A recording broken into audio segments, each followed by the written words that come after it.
Good afternoon, ladies and gentlemen. Guile here, and welcome back to the Forged Alliance Forever promotional series. It's 4v4 ladder action this afternoon for your viewing pleasure.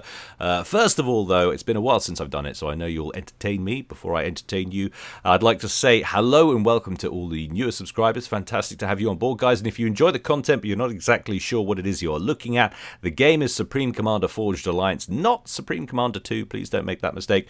And if you want to come play with us and hang out, and why wouldn't you, the game is about £9 on Steam, €10 or $13 US, something like that. You can also get it on GOG, that also works, but it's vitally important once you have that, do not just play it on there, guys. There's a meager little community on those platforms where you can hang out and play, or you can come play with us over at FAF, where there's thousands sometimes of people on concurrently, and you get to play with us, chat with us, browse our replay vaults, mod vaults, all free of charge once you've made that initial outlay for the game.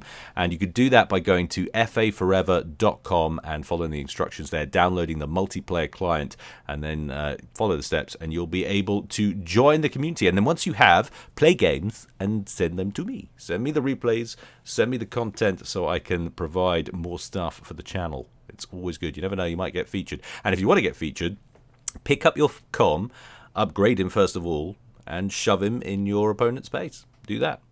Big old drops always gets you casted. Well, not always, but it improves your odds dramatically, shall we say. Right, today's game, as we said, is going to be 4v4 ladder, and it's going down on an old reliable. That's right, we're returning once again to Canis River. I tell you what, feels like an age since we've been there. Once upon a time, we were there every other day, it felt like.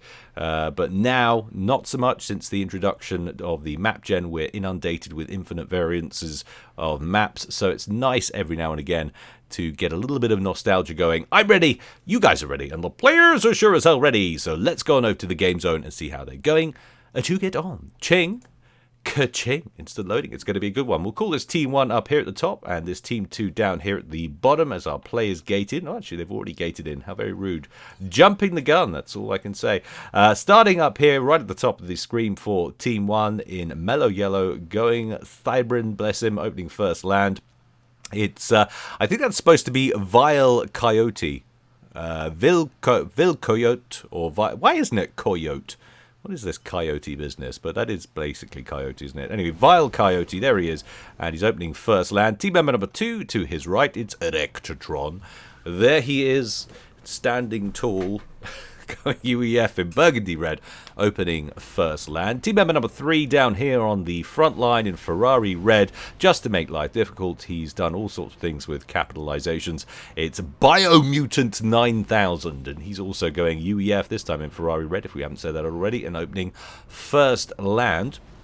And last but not least, over here for Team 1, it's the winner of this week's erotic name award, Silene Undulata. It sounds like a seraphim sex toy, if you ask me. There he is anyway. He's going Aeon and going first land in Halib Orange. So that's Team 1, comprising of 2 UEF, a Cybrin and an Aeon. Let's check out Team 2 now. Down here at the bottom first of all, it's Bliss, our first seraphim of the day, going Cyanide Cyan, going first land. Team member number 2 in the center, leaving his base already. It's Dukes, another seraphim. He's going Electric Blue, and he opened first air this time.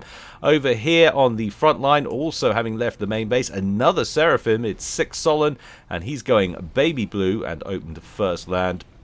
And last but not least, down here, it's the one and only, the incomparable Will-O-Wisp, who's made a real name for himself here at Guilecast over the last few weeks with some very entertaining games and plays in general. Not too much pressure on you, sir, to entertain us once again. We'll see if he can match up to... This is the problem, though. When you astound people again and again and again, people are always looking for the next thing from you. I'm surprised he actually hasn't taken a sabbatical.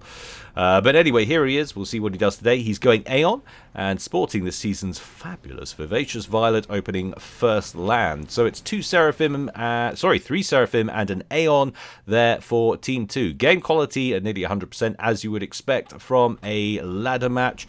AI doing its work there, matching teams up as best they can. And it's a kind of a pro-am affair. We've got a couple of pros on each side, each team, and a couple of Joes in a similar situ. It looks like there's an ever so minor negligible advantage for Team 2, but it's barely worth mentioning. A nice early bomber out from Dukes. Gets a couple of bombs away. Didn't see how many units he actually killed off in that. Did he get anything over here? I'm not seeing any wrecks, but it doesn't mean that they haven't already been hoovered up. It looks like he might have got just put a bit of damage on some P-gens, but didn't actually get any kills. But hard to say. What's happening in the wider field now? Well, we've got a sort of a stream of labs coming down this western approach down here to this bottom left-hand corner, which is the natural expansion for Willow, who's already got his comm out onto the plateau and is getting to work on a land factory. A mole already in place, and then a sort of a stream of about 4 or 5 hunters coming down that left-hand side there. We've also got a couple of Auroras, though, lying in wait. Look at that. There's a man who knows the meta on Canis River. Get a couple of tanks up there at the pass to prevent exactly this problem from arising. Another lab inbound, but is probably going to find it hard to sneak in past these Auroras. Let's see if we can see where he's headed. No, just drifting over here to the edge of that plateau entry point. There are a couple of moles that have made it right into the backfield over here, but I'm sure they will be spotted before too long. On the other side of the map, what are we looking at over here? Bliss has, well, just been a right pain in the backside. He's cloaked up a Selene on the mass point, which is going to cause problems when an engineer comes to throw a mechs down on that. It's an old, dirty Seraphim trick that don't often actually see a lot of that these days. That's a little bit of a throwback. But saucy play there nonetheless from Bliss. T2 upgrade on the way for Biomutant. Some 65% complete on that one. And we already have some comm-on-comm action in the center just south of the river between Erectatron and Sixolin. Both of these comms having lost a few hit points, but nothing to write home about. Not exactly sure what you would write home about, but apparently I said a lot, so it must be worth doing. 11,000 hit points left on Sixolin's commander. Meanwhile, back on Erectatron, we've got about 11,400, of course. UEF ACU starts with a little more, so about 500-600 HP apiece being nicked off the armor there. What's happened over here for Coyote? He's moved up to the ridge and he's throwing down a couple of land factories. Who's had the better run of things right out of the gate on reclaim? Well, Team 1's pulled in 11k reclaim, 8.6k meanwhile for Team 2. So Team 1 being slightly more efficient with the number of engineers out there. You can see all the little sparks kicking off where engineers are reclaiming about the map. Well, there seems to be an awful lot of reclaim going on over here for Coyote, which is a good thing because he's a little bit off the boil compared to his teammates, but it all depends on how much mass is kicking around in their area of the map, so we won't be too harsh on them. What's happening in overall mass accrued? Well, the team with the higher quantity of reclaim is ahead by more or less the amount of reclaim they're up. They're up 3k, and that's the 3k in reclaim, so I'd imagine their generated eco to be somewhat similar, and you can see the totals are indeed pretty much, well, they were neck and neck there for a moment, but then suddenly Team 2 drifted off the boil somewhat. That might have been reclaim related, but still no major differential emerging as yet between the two teams, as you would expect, being only 6 minutes into the game. Duke has pulled out off that southern causeway and has parked his comm in the classic holding position spot for ACUs on this map. When you cross over the causeway from, say, Team 2's position, this is the little nook you often seem to rest in. Similar position on the other side of things as well for those heading south. Erectatron getting a triad up and running. So he went for that T2 engineering suite we saw earlier. Throwing down 1, 2, then it looks like a third one, and a TMD and flak. So this is a real fire base under construction over here, looking to shut down this entry point into the top causeway, or top bridge if you will. Tinfoil Auroras of Willow getting up against some Mantis and Medusas belonging to Coyote. Usually doesn't go particularly well for the Auroras, but looks like Willow manages to hold the field there with one poorly damaged tank left with about 60 HP. Willow advancing with his comm as well and throwing down a Seeker, and that will cover the airspace around that much, so a decent little corner of the screen there now protected. Where are we looking at here? Is this an early TAC missile? Certainly looks like it, coming out from where? There's a TAC missile launcher there. It's going in deep towards Sixolin, and his forward base looks like it's targeting potentially the T2 mass point over here. but there is tactical missile defense in place to protect that. Very nicely done. We'll see if that tactical missile launcher has got any other kills to its name just before it gets taken out by Dukes, who's crossed the river. It did have one kill, so it was successful somewhere. But Dukes needs to be a little bit careful here. He's rolled right past two T1 PDs and a T2 and is now making a play for the river before he gets himself ganked into the red already. 2,000 hit points left. Biomutant chasing with his comm.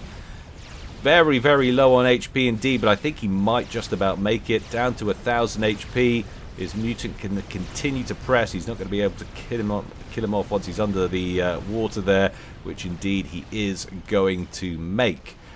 Meanwhile, Electrotron has also parked himself under the water up here and is getting his second upgrade. That is now 80% done towards a gun, shiny new weapon of choice. Are there any air factories in play with access to T2 tech? There are. I was wondering if we would suddenly see a mass mobilization of torpedo bombers out from such an air factory going after Dukes, but that would have been pointless. He's already crossed the river and now heading back towards the friendly base. Definitely a good move with that few hit points left. You don't want to be hanging around getting yourself sniped. It's just too vulnerable a target, too much of a draw for your opponents. Gun upgrade on the way for Bliss, 65% done on that. Selen Undulata just the other side of the plateau, meanwhile with his commander. That's got double sniper comm upgrades on board that Aeon commander, who's now mounting the plateau. Huge quantity of THAMs parked up on the ridge, but even so, not enough for them to hang about. Doesn't like to be, well, I don't know, you know, even with the gun upgrade, he's got so many units there. I suppose there are all of these reinforcements just behind Selen's commander, but I might have been tempted just to rush that comm along with my own, and if they take him out, that is, I believe, their top-rated player. Yes, indeed it is. 1583, Selen, highest-rated player, the one to watch out for on Team 1. No surprises on Team 2. That player is Willow, with a much higher rating, in fact, 1859, but it's all measured out and evened out by the lower two, Bliss and Sixolin, 1262 and 1186. Those two players, so dropping off somewhat compared to the lowest rated players on Team 1, which is Coyote and Rectotron. Oh, in fact, Rectotron and Biomutant are of similar standings there, both in the mid-1400s, not much between them. But yeah, much more tight-knit group of ratings on Team 1 compared to Team 2. What have we got over here? Coyote sitting up on the ridge, has a couple of mobile missile launchers with him, some Vipers, and he's using those to take out some of the emplacements down here that Willow put down just a moment ago. That was an Oblivion turret that just got taken out. Willow's relocated over here. There are some more Oblivion turrets, and he has got himself a Volcano as well, so he's got some defense against the mounting number of Vipers up here on the ridge. Those Vipers now advancing forward and will no doubt start harassing that position. Volcano, though, absolutely brutal in its efficiency when it comes to tactical missile defense. There goes a shield gen, which is going to hopefully cover that position for Willow. Willow not going crazy in the early game, going to sit back, going to do what he does best, and that is macro, and then probably do something pretty crazy later on, as we've seen. But he is in the lead in terms of total mass generation there, 97. Next highest rated player actually is Biomutant, and he is actually on the front line for Team 1. Wow, that was obviously reclaim related, because that has dropped off a cliff. Or is he power locked? No, he's power locked. So that is why that dropped from 90 something down into the 60s. Wonder what it is he's doing. Is he upgrading something, or is he building something juicy in the main base? Yeah, he's upgrading mexes to T3. That has nuked his power. Not being too careful with his power balance on that one. Ouch! That Volcano, though, after me spaffing off about how good they are and how efficient they are, not enough to protect this position. Forward Volcano down, shield gen down, one of the Oblivion turrets is down. Willow manages to get another Volcano up just in time, then advances forward with his commander to prompt a disengage from those Vipers and potentially give him some more time to erect more defenses. I would imagine he is moving back to that position now. A couple more TMDs certainly wouldn't hurt after that. But we'll let him figure it out. Give him some time. Why not? Everybody deserves time. Even me. I deserve all sorts of things, I think. Six Solon also in the center working on some TMD. Got himself one of those already. Shield gen on the way after that. But look at this. An assault potentially on the southern bridge now. Biomutant advancing forward. Gets himself a radar momentarily. And that gets immediately gizzarded by ground forces from Team 2. I think that was a couple of units from Bliss that took that out. Bliss, who incidentally says no to his arrival and turns up with his own comm, and that horde of FAMs we saw amassing a moment ago just south of that eastern plateau there. That looks like they're going to be able to drive Mutant into the water here. Mutant, who's now below 10,000 HP, is going to take a lot of incoming damage off these FAMs and that comm of Bliss's. Bliss with that one gun upgrade on board, capable of putting out a lot of damage. Biomutant now down to 7,600 HP. Gets himself into the safety of the water. He'll be happy for that. Checking back in with Willow, who has indeed thrown down some more TMD and has rebuilt that important shield as well. So he should be able to tank this for a while, even if a few more Vipers show up. Does that look like that's on the cards? Well, this is an upgrade up to T3 going down here. 42% done towards that T3 land headquarters there for Coyote. Wow, okay, a Rectatron, who has the T2 engineering suite, went for a naval yard, throwing that down in the river. This seems at first glance like a bit of a bizarre play, but it's not actually that crazy. You get some cruisers up in the middle, that can give you a huge range of influence over here. But Mutant potentially in trouble as Six Solon and Bliss drive forward. We've also got a lot of Zuis inbound, which have pushed him out of the water with their AoE, and now Mutant finds himself bang in trouble. Bosh! Inside 15 minutes, our first ejection. It's a Mutant. Down he goes. Full share in this one, of course, will be on. It is a ladder match, so control should be transferred over to the next highest scoring player, which is, will it be Selene? Automatically Selene, as expected, as the top rated player. Control ceded to him. Now this makes him potentially very dangerous. He's got all of that influx of extra eco. Top two pros now. Willow with the 155 that he draws in off his one base, and of course this bottom left hand corner, and Selene, who's pulling in 2 core base and the top right hand corner. That puts him on 224 currently. Is that an accurate reading? Yeah, he's not power locked or anything like that, so that is quite the advantage he's now got over whoever he faces off against up here. They're going to probably need some support. Hopefully Team 2 get that figured out. Selene harassed a little bit up here. Looks like he just took down a Hydro, I think, on that plateau. But nice work on the ground, meanwhile, from Bliss. A lot of units in the gap between that plateau over here, plugging a potential entry point from Selene. Bliss still chilling by the river down here, not looking to push up and test any potential weak spots. A Rectatron, who's brought his comm across the river now to defend against any potential inbound pressure. We've also got TAC missiles heading northwards now, taking out a mech there on that northern bridge. Where did that get launched from? See if I can see it anywhere. There's people at home now screaming. I see it, Guile! Why can't you see it? It's around here somewhere. It was coming in from this direction. I don't know. Ah! Is that off the comm? No, it's not off the comm. There it is. He tricked me by putting it next to the mass extractor. Playing games with my eyes right there. But he's got 6 kills to his name already. 3 more missiles ready in the clip. Let's see where that next one went. It might have got itself shot down by some of the tactical missile defense in here. But a potential offensive weapon for Team 2 there. Willow has moved up onto the plateau on the western approach over here with his comm. Doesn't like the look of those inbound loyalists, and won't like the look of those Corsairs either, as he takes a massive volley in the back of the head. Willow down to 9,000 hit points. Loyalists in range as well, harassing from the top of that ridge there. Willow making a play for shield coverage down here. That little mini fire base that he's set up to protect this plateau in the bottom left hand corner. and is currently upgrading that T2 land factory to T3, but he's already got T3 somewhere else because that isn't the HQ. The HQ down here. Incidentally, I'm still seeing people asking about the HQ in the comment section. It is a functional mod upgrade for FAF. It's not something that you will see on Steam or indeed on GOG. It means that you have to upgrade one building, one factory to an HQ first, and then all subsequent normal factories are done at a cheaper rate. But if the HQ gets destroyed, those factories lose access to the tech.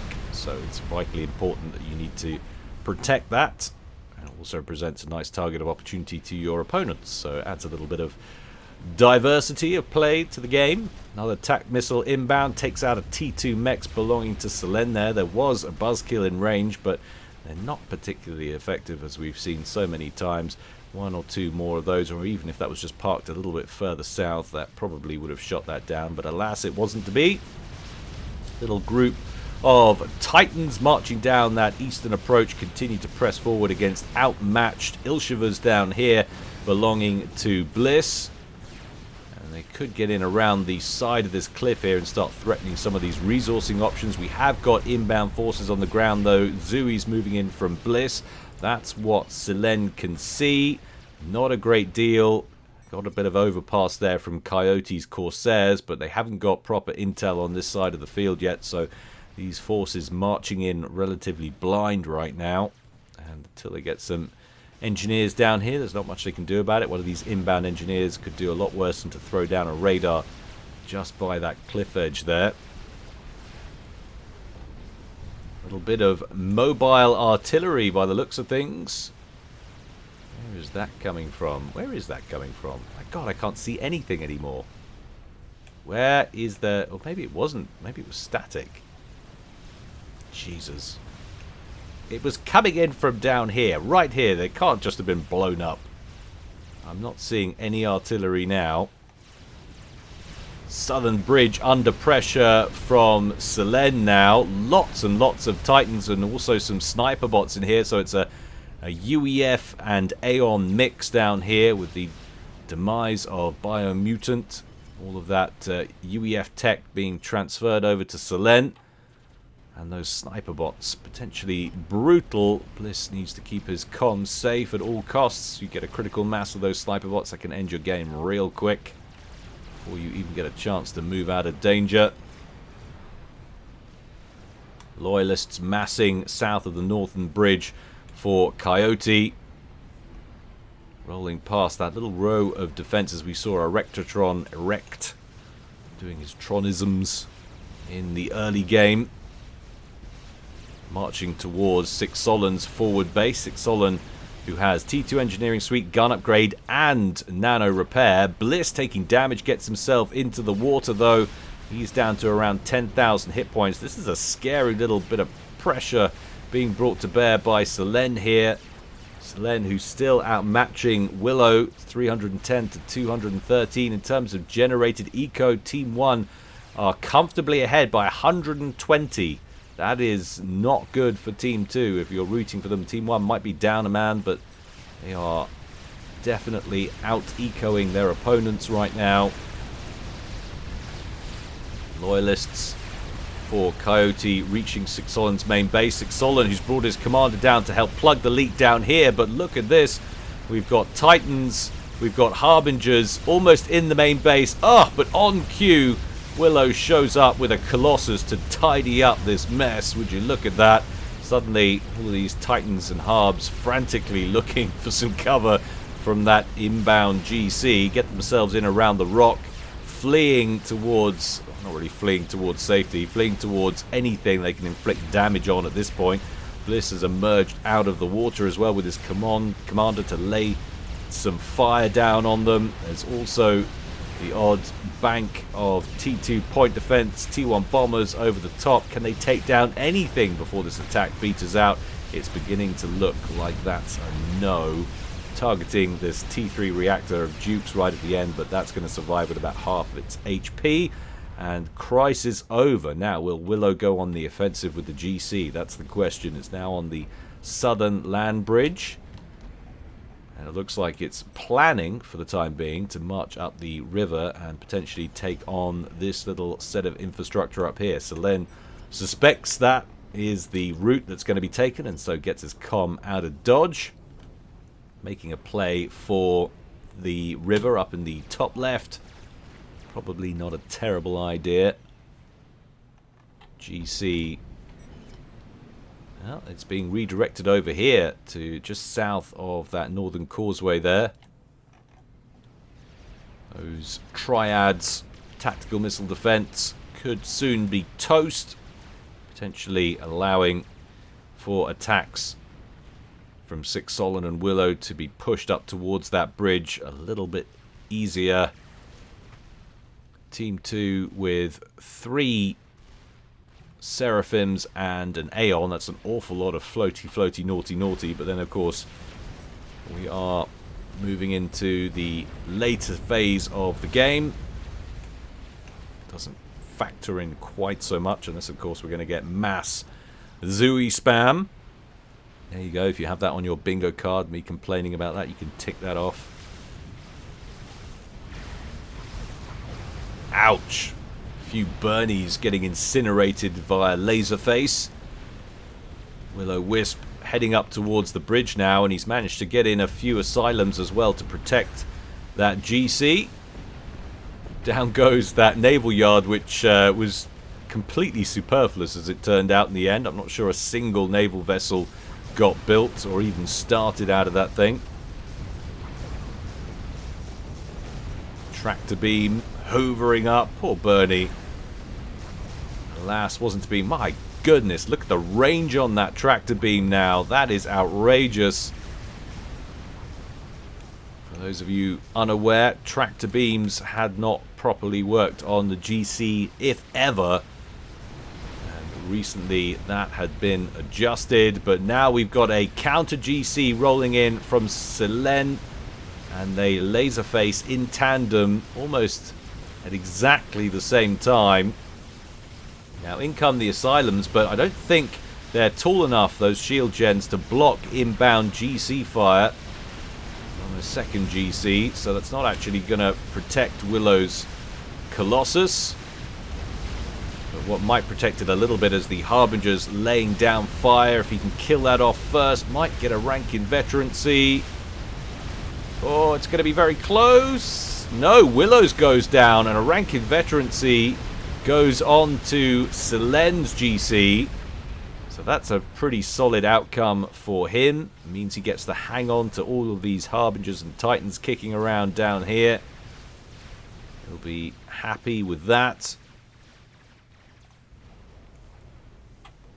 Are we now going to see a counter push? Decent number of Harbs, Titans and Asylum Shields gens to go out with this commander. We've seen very little in the way of gunships up until now, but we have got some broadswords buzzing around from a Rectotron and a decent ASF detail. How many ASFs does Team 2 have? We've got 13 for Dukes, and I'm not seeing anybody else cater for ASF production. We do have a Tsar that's been completed by Willow. That's come out of left field. But ASF numbers for Team 1 and a Rectotron, that is some 48. So if a fight kicks off, it's not going to matter how good the engage is. Either way, a Rectotron is going to win that. Gunships, he's got 6 broadswords. Cause all kinds of damage with that. Another inbound experimental, though, this time from Bliss. Where's that GC? Where is that GC? Is it on the Rampage? No, there it is. It's on the causeway. Still very badly damaged. I'm actually surprised he didn't bring that back, Control K it back here and just hoover up the mass. It's going to take so long for that to recharge its hit points to anything near combat effectiveness. Few siege tanks, some Othams from Six Solon roll into this forward base belonging to Selene. They get gizzarded by a Rectotron's gunships that then move on to Bliss's Ethota. That experimental heading southwards as fast as it can while its hit points tumble off faster than a slim fat diet. Oh, in come a whole load of renegades as well. Vile Coyote moving in to attack. Sorry, I just realised I mentioned a brand name there. This is not a branded cast, not yet. Other slimming cocktails, slimming drinks are available. Just lay off the ones containing amphetamines. I hear they're bad for you. Experimental aircraft carrier from Willow pushing out from those southern bases and catching a whole load of Bernies and bricks. Oh no. So many toasty Cybran T3 corpses. Where is the Air Force from Erectatron? There it is. Willow goes, no. Pulls his Tsar back, having killed a few bricks and whatnot in that attack, but he's going to take a royal battering now from these superiority fighters. And there it goes. Almost a single pass. Kind of 1.5 passes really with that engage. Shoots it down. Silver lining, it's crashed in pretty friendly territory.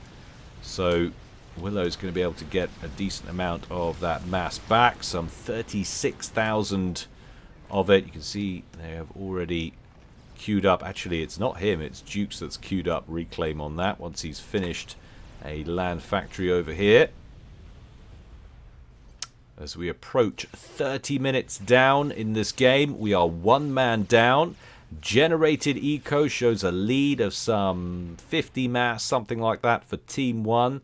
In terms of total mass accrued, though, that translates to almost 100k differential. That's pretty huge. That's about 5 Monkey Lords, something in that region. Not quite. That's about 95k. Almost 5 Monkey Lords of mass. Spread across the entirety of Team 1, of course, but in favour of Team 1.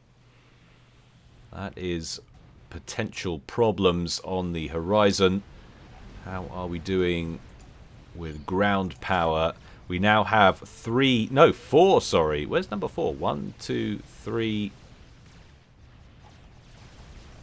They piled on top of each other somewhere. There is going to be another GC there, but there's a 4th operational one somewhere. My eyes. This is why I can't actually play the game.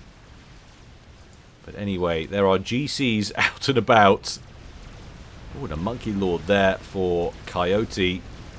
That GC pushing down towards the bottom left-hand corner. Willow does have a defending GC, and he's also got some of that shield coverage, but as we've seen already, doesn't protect you from a hostile Colossus.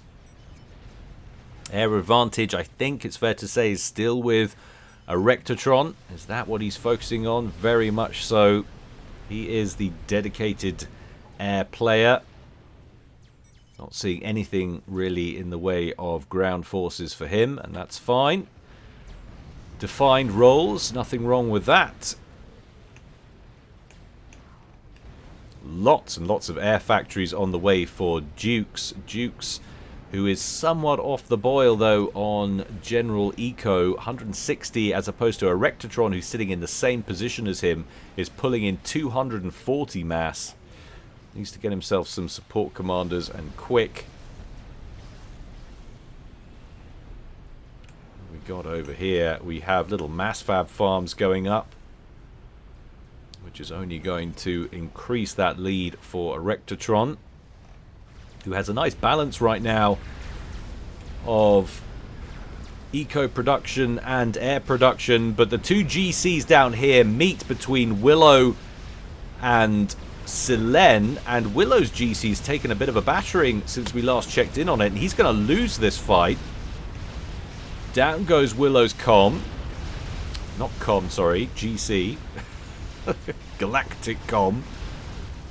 Where is Willow's actual comm? It's still on the front line over here. He's desperately trying to get another one up. An assist ping goes down. That's probably from Team 1 telling them that's where his comm is. Go and kill it. Sniper bots receive that attack order and immediately square up against Willow's commander. The shield capitulates under that volley. They are so useful, those things.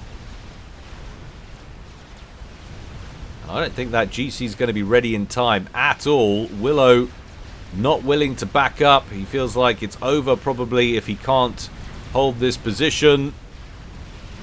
Engineers so far away from completing that. Those weak T2 shields, not enough to protect him. Bosh! Look at that. Willow down at 32 minutes. No surprise special ending from him today. Well, it can't be every game, let's face it. He is only human, just a generally pretty talented one when it comes to this game. Oh, and look at that. That must have come in around the back. That Monkey Lord hoovering up the rest of the stuff on that bottom left corner.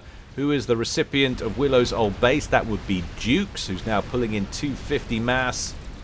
But look at that, it's now 808 versus 539 mass in favor of Team 1 generated. Another 40k mass, which is ticking up 1k a second for Team 1. And Team 1 will cross that million mass threshold. In comes Erectatron with his air superiority fighters, taking a lot of fire from a huge bank of lightning tanks, though. He's almost lost that entire air wing. Just 3 fighters remain from that. Wow. Just shows you how good those lightning tanks are, especially against clumps of hostile fighters. Another GC from Selen, this time approaching the front door of Sixolan's base. Sixolan, who's currently routed to the spot, getting a nano repair upgrade on his comm. 80% done there. Has got some meager point defense in the base down here. The good news is the fact that he's got an Ithota right behind the GC, and Dukes has turned up with his own GC as well. Selen's GC breaks the shield, kills the shield gen, but doesn't manage to finish off any of the other... Oh, I spoke too soon. It hit full face first into a T3P gen, and that volatility, that explosion just takes out everything. That's harsh, man. That's a harsh outcome. As is this. What's left of that GC from Selen, and Coyote's Monkey Lord just strolling in that western door. And this is spectacularly bad now for Team 2, having lost Willow. They're losing Duke's base. He spent all that time putting together that set of air production facilities, and then gets targeted by the GC. The Monkey Lord goes down. Dukes might have nano repair, but it ain't enough, boy. Down he goes. 35 minutes. Bang! And then it was a 2v3, and that GC is still alive, albeit with some 23,000 hit points. The Ithota that was guarding the front line a moment ago for Sixolan has moved deeper into friendly territory to try and protect this base over in the east of Bliss, who has actually finished his own Ithota. But wow, and now look at the state of the map. Complete capitulation over in the bottom left hand corner. No real presence over here on the right. Bliss has a badly damaged comm in the water, receiving medical treatment as engineers try and repair him. We do have an Ithota on about 48k hit points, but nothing up here. So the entirety of the rest of the map now falling under Team 1's purview. Map control pretty much going to them, as if they weren't already well ahead on eco. They are now putting out twice the mass that Team 2 are putting out, double the output. And look at this, they've just got teams of Colossus roaming around. 3 Colossus against potentially 1 Colossus and an Ithota down here. And of course, remember this badly damaged Ithota over in the east. That's going to be called upon for base defense. That group of lightning tanks still doing their thing, though. Goodness me, have you ever seen air defense more effective? Oh, and we have the 4th Ithota, which we just saw finish a moment ago in Bliss's base. That's being seconded to the front line. Would make a joke about Putin's mobilization, but it's probably not appropriate. All moving in tandem there. Like a big metal orange boy band, soulless and completely devoid of talent, marching off towards that northern bridge. Broadswords tidying up the engineer threat over here. Not that that's a huge threat from engineers. And then moving on to this bottom right hand corner, which is a curious firebase that's had an awful lot spent on it. We've got 4 sets of T2 factories down here, a massive bank of T2 point defense. That was probably a little unnecessary. And it all gets swept aside by a horde of gunships, which none of those defenses were equipped to fend off. We do have a fat boy defending the mid though, and that's coming under fire from these experimentals, but the GCs, the trio, the boy band of Selene moving in against those experimentals from Team 2. They have inflicted a decent amount of damage. They've taken out the fat boy, which was the easiest target by a long shot, a long margin. Broadswords pulled to engage this little group of experimentals over here. They're going to go after the Athota with the larger number of hit points, and not one of these GCs has capitulated yet for Selene. They were all at full health. This one over here just taking outrageous amounts of damage from the Iron Storm. My god, is he going to claim it? Might do. No, nearly though. It's left on 10,000 hit points. Definitely not a lot to it. But look at this. We've had some factories go down over here in the west for Coyote, and he's pumping out bricks and sending them in the side door over here. Bricks and loyalists to begin with, in fact. There's nothing Team 2 can do about it. What else can't they do much about? That would be the broadswords attacking Bliss's base from the east. Lightning tanks on point though. We saw how much damage they can do against the fighters. The broadswords, of course, are a lot more tanky. They are going to focus down those lightning tanks. Is that a Control K? I think that might have been a Control K. It will list it as everything as a Control K because Notify mod is not working right now. But look what we've got here. Sixolin has picked up his commander in a transport. I did see some upgrades going down on the comm. I can't check those until he lands. He was evacing because, let's face it, his base is toast. He must just be thinking, where's the commander? Well, now they can see it, and you can see the pings going down, trying to warn the teammates. The horde of ASFs that are way out of position because they were assisting the broadswords down here. Suddenly, they move to intercept. This could be game, set, and match right here. 5 ASFs bear down. It won't take much to shoot down that transport. Sixolin, though, almost, I think, at his drop-off target. They fly by with spy planes. Sixolin is on the ground, and he does have 2 gun upgrades, rate of fire and damage, and all 3 commanders are in the water over here. This could be a very special ending indeed if he can pull this off. Look at the damage he is putting out, and he's got 43,000 hit points on board the commander. 1 down. Vile Coyote is out. Somewhere in this nuclear fire, a Rectatron was nearby as well. Is that him? It's hard to see. Yes, it is. He is on 10,000 hit points. He is in the water. Have they got anything they can bring to bear against Sixolin? There he is. Can he ground fire a Rectatron? Is a Rectatron even under the water? Yes, he is.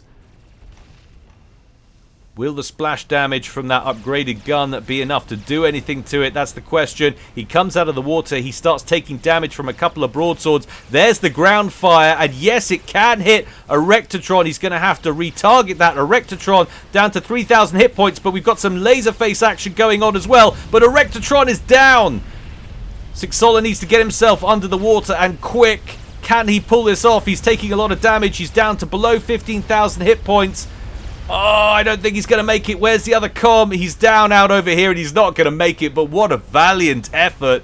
Got 2 out of the 3. Selen was over here. He was never going to catch him. He wouldn't have outrun the GC, which would have chased him down anyway. Although, well, I don't know if he would have been able to take him down, do anything about it. He had nothing else to hit back with it. His base was gone. It was literally that com and 3 THAMs. That's what was left on the field for Team 2. That was it. But what a job to get rid of 2 of those ACUs. Fantastic ending. Absolute insanity. And yeah, a game where Willow was in, and it wasn't him pulling off the crazies at the end. But well done, everybody. Hope you enjoyed it, guys.